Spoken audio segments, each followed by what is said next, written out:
नमस्कार दोस्तों, स्वागत है आपका आपके अपने YouTube चैनल सृष्टि डबल। मेरा नाम है प्रकाशन। दोस्तों, इस लॉकडाउन में भी जो जमकर प्रयास कर रहे हैं वह अपना रिजल्ट कहीं ना कहीं निश्चित रूप से सुनिश्चित कर रहे हैं। ठीक, उन्हें पक्का रिजल्ट मिलेगी। तो आप भी लोग जमकर प्रयास करें, जमकर मेहनत करें और जो है इस जो लॉकडाउन पीरियड में जो है इसका पूर्ण प्रयोग करते हुए अपनी रिजल्ट को निश्चित रूप से पकड़े। दोस्तों, लास्ट वीडियो में हम लोग की फिजिक्स की जो सीरीज चल रही थी उसी फिजिक्स में अगला टॉपिक है दोस्तों तरंग और वेव्स। दोस्तों, यदि आप इस चैनल पे नए हैं, आपने इससे पहले कोई वीडियो को नहीं देखा है, किसी के जरिए आपको इस वीडियो का लिंक मिला है, तो आप इसे जल्दी से जल्दी सब्सक्राइब करें और इसके वीडियो को देखें और उससे लाभान्वित हो। दोस्तों, अगर आपको वीडियो अच्छी लग रही हो तो आप इसे निश्चित तौर पर अपने फ्रेंड्स ग्रुप में शेयर करें, ताकि यह जो परिवार है यह बहुत दूर दूर तक उन जगहों पर पहुंचे जहां जीएस में लगातार कंफ्यूजन ही कंफ्यूजन रहती। दोस्तों, आइए जानते हैं बीस के नेक्स्ट टॉपिक तरंग के बारे में। दोस्तों, आप लोग को पता होगा कि तरंग एक क्या है। तरंग एक ऊर्जा है जिसमें ऊर्जा का स्थानांतरण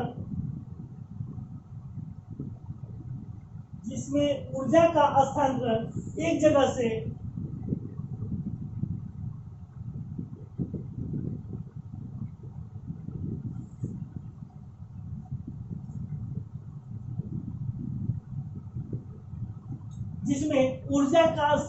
एक जगह से दूसरी जगह होते हैं। और ये तरंगे कैसे कैसे हो सकते हैं? ये जो है ध्वनि तरंगे, प्रकाश की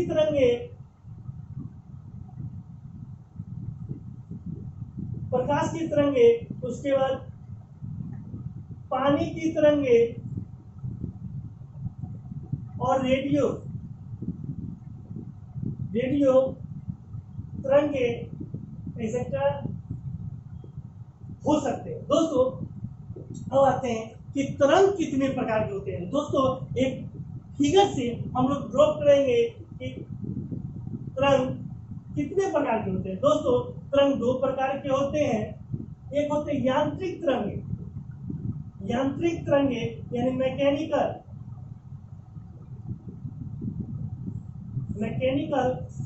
वेव्स,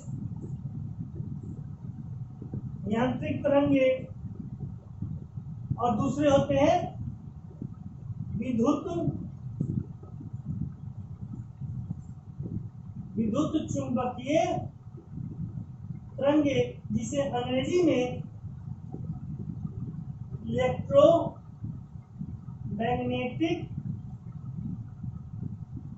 वेव्स बोला जाता है। दोस्तों, यांत्रिक तरंगे को दो भागों में विभाजित किया। दोस्तों, अब तरंगे दो प्रकार की होती है। एक होते हैं यांत्रिक तरंगे और दूसरे होते हैं विद्युत चुंबकीय तरंगे। यांत्रिक तरंगे को दो भागों में विभाजित किया गया है। एक है अनुप्रस्थ तरंगे, जिसे ट्रांसवर्स वेव्स कहा जाता है, और अनुदैर्घ्य तरंगे, जिसे लॉन्गिट्यूडिनल वेव्स कहा जाता है। दोस्तों, अब आते हैं कि यांत्रिक तरंगे क्या होते हैं। दोस्तों, ये तरंगे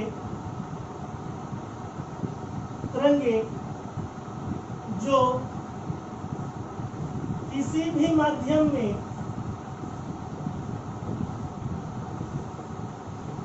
संचारित हो जाते हैं, यानी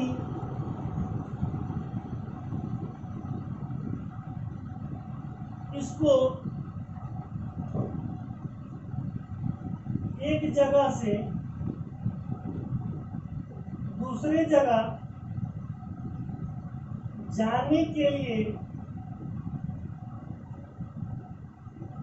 किसी भी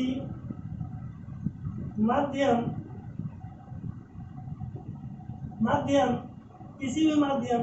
में जा सकती है, जैसे ठोस, द्रव्य और गैस, यानी कि यांत्रिक तरंगें किस में गमन कर सकती है, तो ठोस, द्रव और गैस तीनों में गमन कर सकती है। सिर्फ गमन करने के उपरांत ये वैसे जो वैसे मीडियम में गमन करेगी जिसमें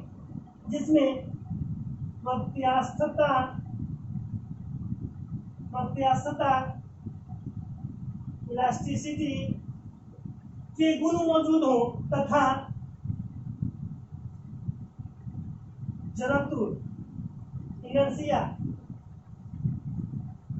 इनर्शिया के गुण मौजूद हो, तो वे जो है यांत्रिक तरंगे दोस्तों कहलाती है। यानी जो तरंगे ये परीक्षा में पूछे गए दोस्तों कि निम्नलिखित में से जो है कौन सी तरंगे जो है यांत्रिक तरंगों के लिए कौन से गुण मौजूद होने चाहिए, यानी प्रत्यास्था और जड़त्व के गुण मौजूद होने चाहिए, तो वो जो है उसका एक और क्वेश्चन पूछा है इसी से कि यांत्रिक तरंगे जो है किन मीडियम में जो है गमन कर सकती है। तो ये तीनों मीडियम में गमन कर सकती है, ठोस, द्रव और गैस तीनों में यह जो है संचारित, यानी कि एक जगह से दूसरी जगह जा सकती है।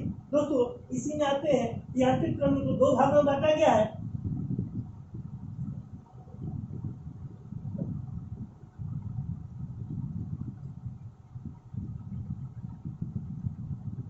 यांत्रिक, अब आते हैं अनुप्रस्थ तरंग। दोस्तों इसे देखते हैं,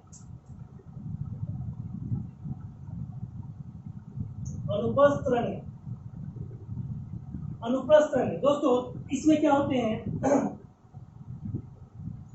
वे तरंगे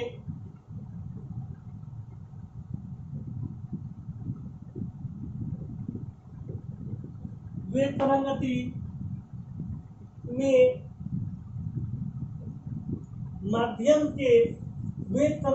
में माध्यम के प्रत्येक कण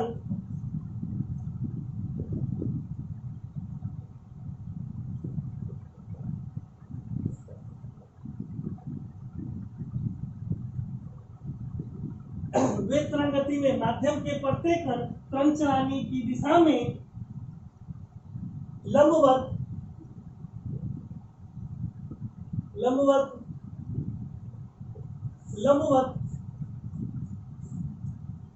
या सरल आवर्त गति में गति करता है, उसे अनुप्रस्थ तरंग कहा जाता है। एग्जाम्पल है इसका दोस्तों, तनी डोरी की तरंगे और पानी की सतह पर उत्पन्न तरंगे। पानी पर दोस्तों अनुप्रस्थ तरंग क्या होते हैं, तो वे तरंगति में माध्यम के प्रत्येक कण तरंग चलाने की दिशा में लंबवत या सरल आवर्त गति में गति करता है। लंबवत या सरल, दोस्तों इसका फिगर से इसको देखेंगे कि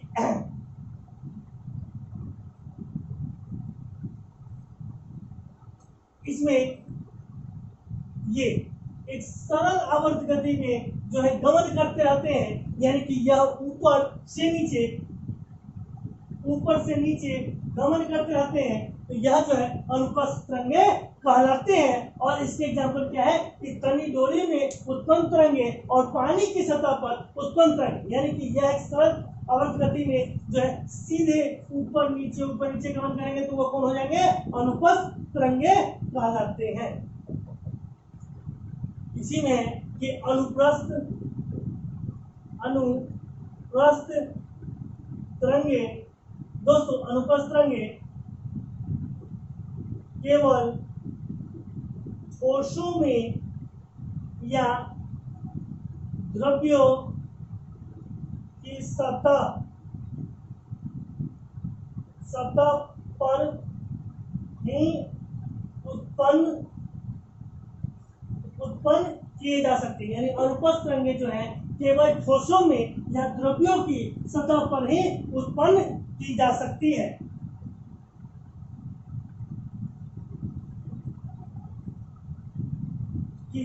दोस्तों ये जो है अनुप्रस्थ तरंग। इसके बाद नेक्स्ट आते हैं अनुदैर्घ्य तरंग। इसे इंग्लिश में लॉन्गिट्यूडिनल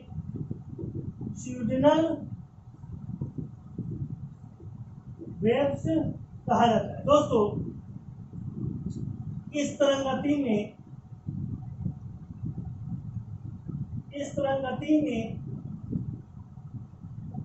माध्यम का प्रत्येक कण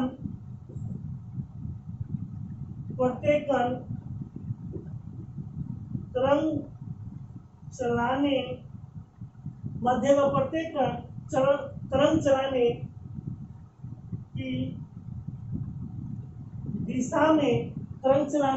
की दिशा में अपनी मध्यमान स्थिति के दोनों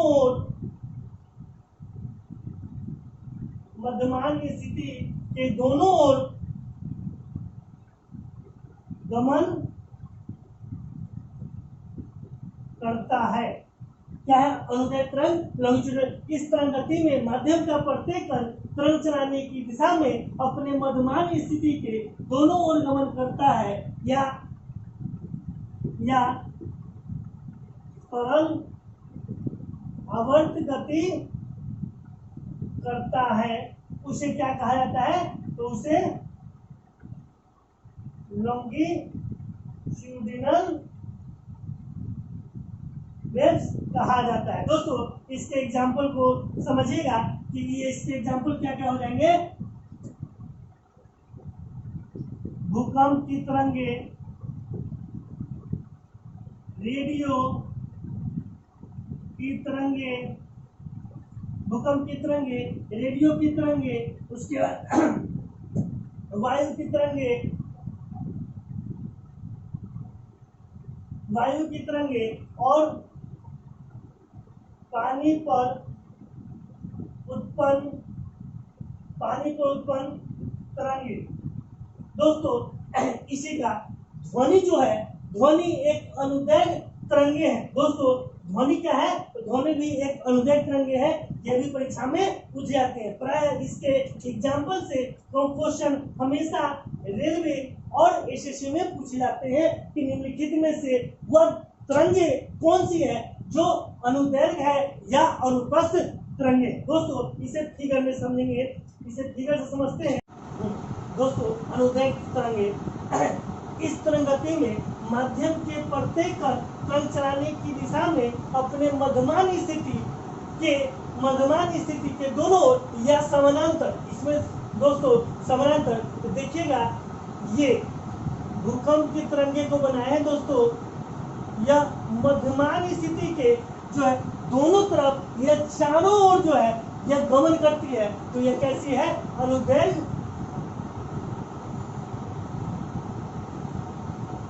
तरंग। दोस्तों इसमें जो है रेडियो की तरंगे यह भी इसी प्रकार गमन करेगी पानी की सतह पर। तो पानी की सतह पर दोस्तों इस प्रकार गमन करेगी, ये है, और ऊपर से नीचे, ऊपर से नीचे, ऊपर से नीचे, आगे की ओर बढ़ती हुई ऊपर से नीचे की ओर गमन करेगी। यह जो है क्या है? अनुदैर्घ्य तरंगे। दोस्तों अनुदैर्घ्य तरंगे केवल गैस और वायु में गमन करती है। यानी अनुदैर्घ्य जो तरंगे हैं वह जो है केवल गैस और वायु में ही संचारित होती है।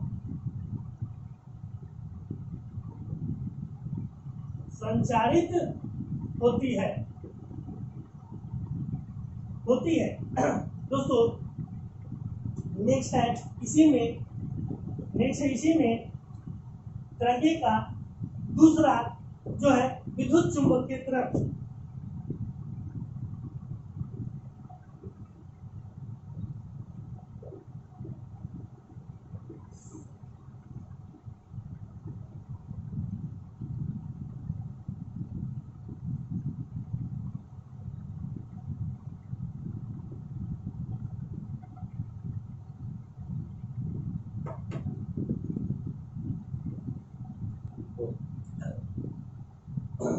नेक्स्ट है दोस्तों कि विद्युत चुंबकीय तरंगे इसे देखेंगे वैसी तरंगे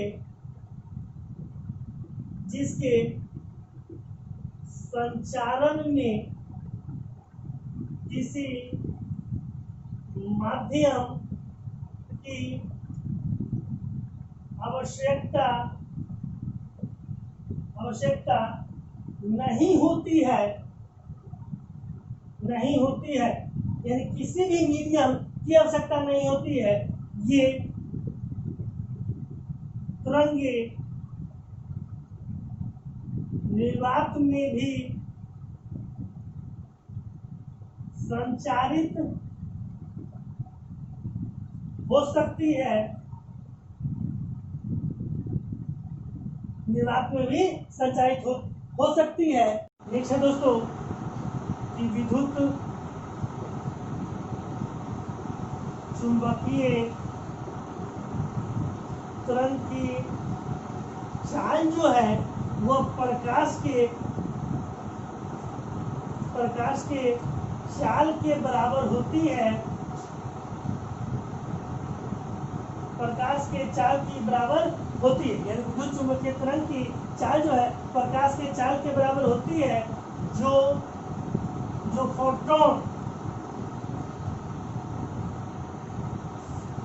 फोटोन की बनी होती है, जो फोटोन की बनी होती है। नेक्स्ट, इस तरंग को नेक्स्ट है इस तरंग की अवधारणा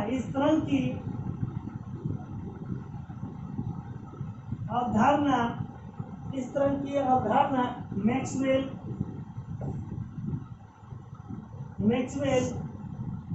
द्वारा प्रतिपादित किया गया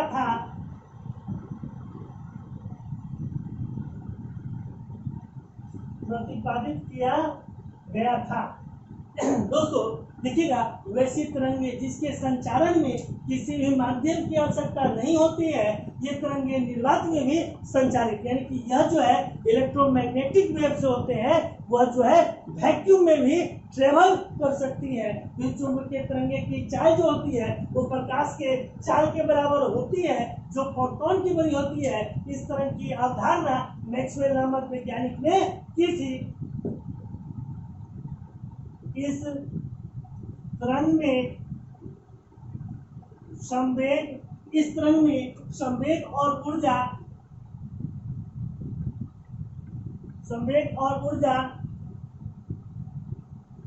दोनों होता है। इस तरंग में संवेग और ऊर्जा दोनों होता है, जो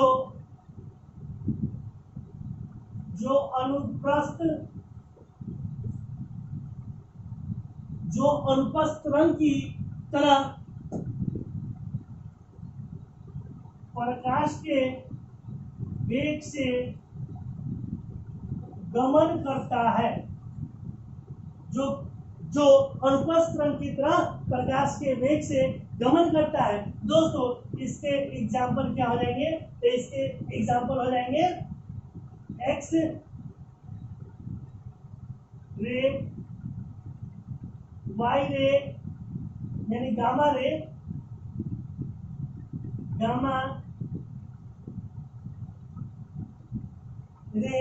उसके बाद लघु रेडियो तरंगे, उसके बाद आ जाएंगे उष्मीय विकिरण,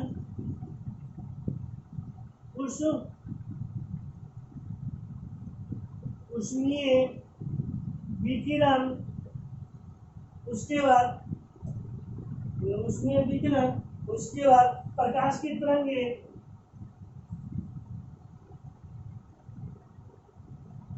प्रकाश की तरंगे इत्यादि। आइए दोस्तों, अब कुछ प्रमुख उदाहरण विद्युत चुंबकीय तरंग की, कुछ प्रमुख उदाहरण जो है दोस्तों, जो है विद्युत चुंबकीय तरंग की। इसमें सबसे पहला क्या आ जाएंगे, तो इसमें सबसे पहले आ जाएंगे अवरक्त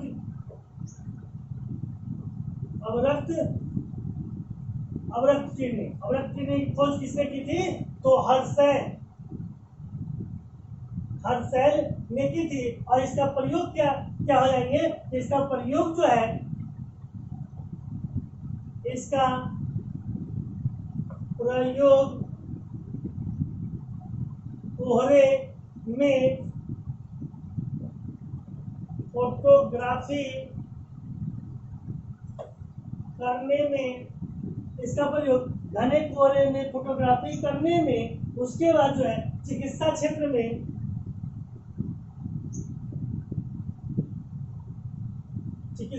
में, उसके बाद जो है उष्मीय विकिरण,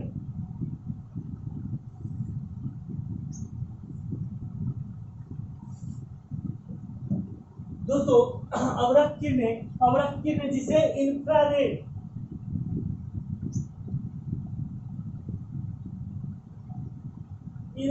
भी कहा जाता है। इसके खोजकर्ता कौन थे, इसके खोजकर्ता हर्शेल, जिसका प्रयोग जो है कोहरे में फोटोग्राफी करने में, चिकित्सीय क्षेत्र में तथा उष्मीय विकिरण में किया जाता है। दूसरे इसके एग्जाम्पल आते हैं इलेक्ट्रोमैग्नेटिक वेव्स के,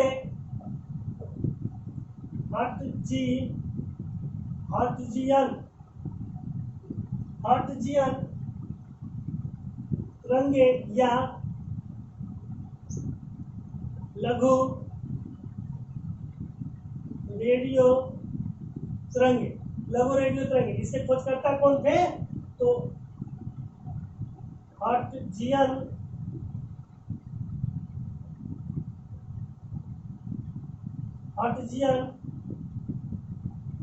इसके खोजकर्ता थे दोस्तों। और इसका प्रयोग कहाँ है, तो इसका प्रयोग जो है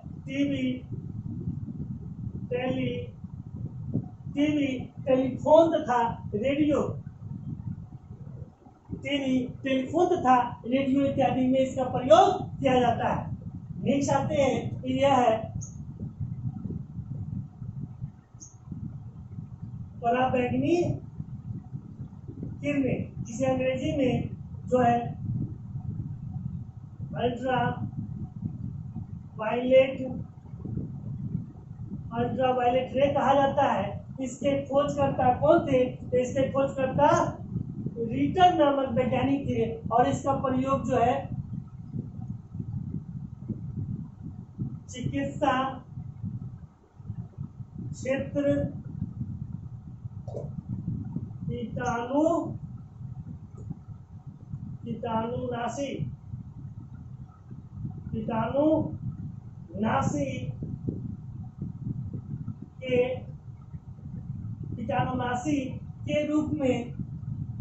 कीटाणुनाशी के रूप में किया जाता है तथा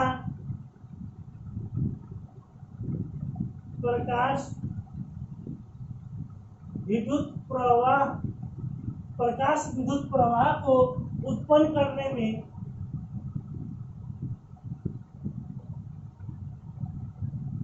किया जाता है। दोस्तों पराबैंगनी किरणों के खोजकर्ता कौन थे, रीटर। और चिकित्सा क्षेत्र में और कीटाणुनाशी के रूप में तथा प्रकाश विद्युत प्रवाह को उत्पन्न करने में इसकी खोज की जाती है। गामा किरणें के खोजकर्ता कौन थे, तो बेकुरल साहब जो है गामा किरणें की खोज किए थे। और इसका उपयोग नाभिकीय विकिरण में नाभिकीय विकिरण में जो है किया जाता है। दोस्तों इसकी वेधन क्षमता सर्वाधिक होती है।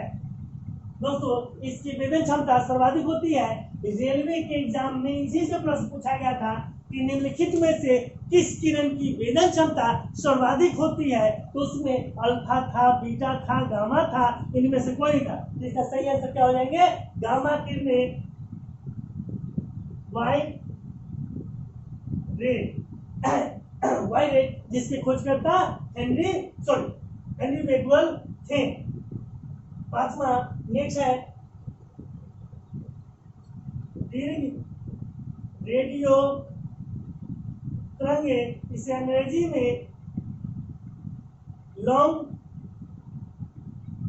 रेडियो वेव्स कहा जाता है। इसके खोजकर्ता कौन थे? तो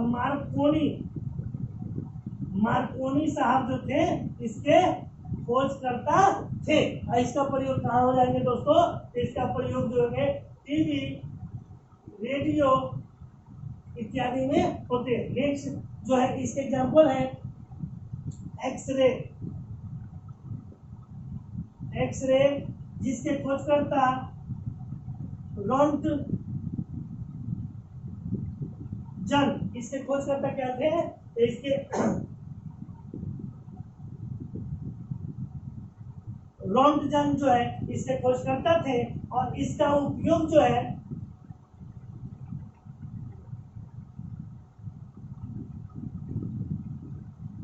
चिकित्सा के क्षेत्र में इसका प्रयोग है। और औद्योगिक क्षेत्र